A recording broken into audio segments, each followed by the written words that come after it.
Hello everyone, Danny here today with slightly frozen facial muscles, trying to talk. It actually feels a little bit weird to talk to you about the book Eat, Stop, Eat. I got this book from Audible because it's a book that's referenced in several other books that I have listened to and enjoyed about health, fitness, specifically about intermittent fasting, which is what this book is about. It is about intermittent fasting, and I'm having a hard time speaking because I've been outside doing stuff on my truck and it's freezing out, and I literally feel like I've been given a shot of like Novocaine. My lips and face are all like half frozen, so if I look like I'm talking weird, it feels like I'm talking weird, but hopefully that will pass in just a second as I warm up.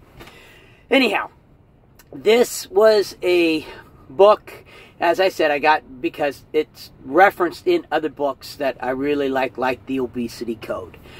This book is, in a way, very simplistic. I did not learn anything new from this book, in the sense that there was nothing in this book where I went, oh, I didn't know that before. That's news to me. There was nothing like that anywhere in this book at all. However, there were a lot of things in this book that I gained a better understanding of, either because he went into a bit more detail about them, or because he explained it in a different way. He explained it in a simpler way than other books that I have listened to. There are several parts of the book where I was like, okay, that is far and above the best explanation I've ever heard. For instance, he talks about how, nowadays we've been led to believe that, hey, you got to eat 6 times a day. Don't skip a meal. Everybody's terrified of skipping. It's the weirdest thing in the world. I'm a Christian. My dad's a pastor. I grew up in a church. I grew up where fasting is a part of the religion. You fast for spiritual purposes. When I'm talking to family and friends, excuse me, and I tell them that I'm fasting for a spiritual purpose, they don't bat an eye. That's normal. If I tell them I'm fasting for physical purposes, then the reaction I get is almost fearful. Oh, you shouldn't. That's unhealthy. That's bad for you. That's unhealthy. Oh, you shouldn't do that. Which I've always, why would Jesus tell us to do something that is unhealthy for us? That's contrary to everything that I've read in the scriptures. Every bit of advice they gave has been proven by science to be beneficial. Well, he explains in this book the impact that the food industry has had on health and fitness. And it's not a good impact. How the food industry has convinced people you need to eat 6 meals a day so that the food industry can sell more food. And he does the best job of explaining it I've ever heard. Bar none. Far and above. I've been able to take some of the arguments that I learned from him, and when I've had people give me that reaction of, oh, it's bad for you, that's very... Really? So let me ask you something. And this is how I've responded to them, and it's worked 100% of the time.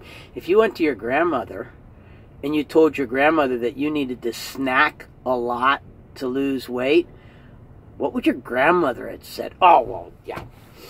My grandmother was, against snacking. She said if you snack, then, it'd make you fat. It'd spoil your appetite. And on and on and on and on. Uh-huh. And did they have an obesity problem back then? Well, no, that's more of a recent phenomenon. So, what do you say to that? And that's something that I got from the book. There are other areas. There's one of the things I don't like about the book. The author recommends a 24-hour fast once to twice a week. That's the only fast the author recommends, and he speaks out against the other fasts. To lesser or greater degrees, he speaks out against other intermittent fasting or even long-term fasting. He's definitely against long-term fasting. And that goes contrary to some of what I've heard from books like The Obesity Code.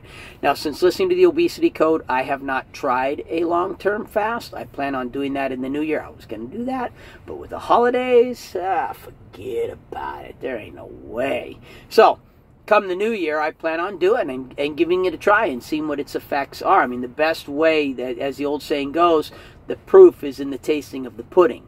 And until I taste the pudding, in other words, try a long-term fast, I can't know for certain. But that's really the only knock on the book. That and the narrator. The narrator's not great. He's not terrible. He doesn't ruin the book. Out of 5 stars, I'd give the narrator 3.5. He has this kind of quiet way of speaking. Sometimes he speaks very rapidly. Sometimes you can tell that he's reading. His voice is kind of a quieter voice, so you almost picture him standing at the front of a classroom giving a lecture. That's the way his voice comes across. And so it doesn't detract. It's not hard to listen to, but it doesn't add anything. Like I said, I'd give him 3 out of 5. So those 2 things. Otherwise, there's a lot to recommend about the book. I love the fact that he brings resistance training and exercise into his program. He talks about the importance of resistance and exercising to losing weight and overall health. I love the fact that he does not present his Eat, Stop, Eat plan as a feast and a famine plan. He doesn't say, well, because you're fasting for 48 hours a week, the rest of the time you can just eat whatever you want. You can eat what you like within reason, and he doesn't go really detailed into giving you specific dietary guidelines. He basically says keep your calories within your healthy calorie range, and he helps you to figure that out. Keep your calories within your healthy calorie range. Eat more fruits, eat more vegetables. And if you're keeping your calories, he even says this in the book, if you're keeping your calories within that healthy range, you're eating more fruits and vegetables, you're naturally going to be eating less of the bad stuff. He talks about the harm that stressing about what you eat does to your hormones, to your ability to lose weight.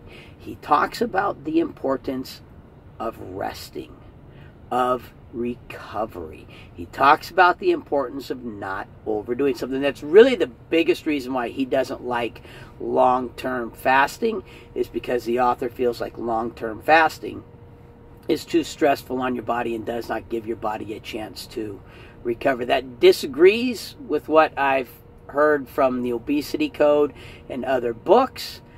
So I don't know that I agree with that part of his book. He doesn't give any specific exercise training programs. So if you're looking for a book that is going to tell you eat this, don't eat this, do so many push-ups, so many, bar dips, so many bench press, this isn't the book for that. His guidelines are very general. Like I said, you eat more fruit, eat more vegetables, keep your calories within range, do resistance training a couple of times a week.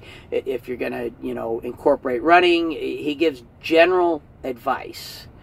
If you're someone like me who has a lot of experience, I've been lifting weights and running,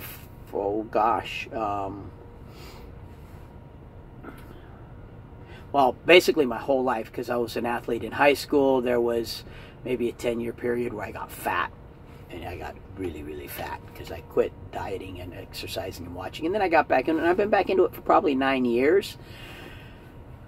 So it's easy for me to take his general guidelines and go, okay, I can easily do this with what I already know.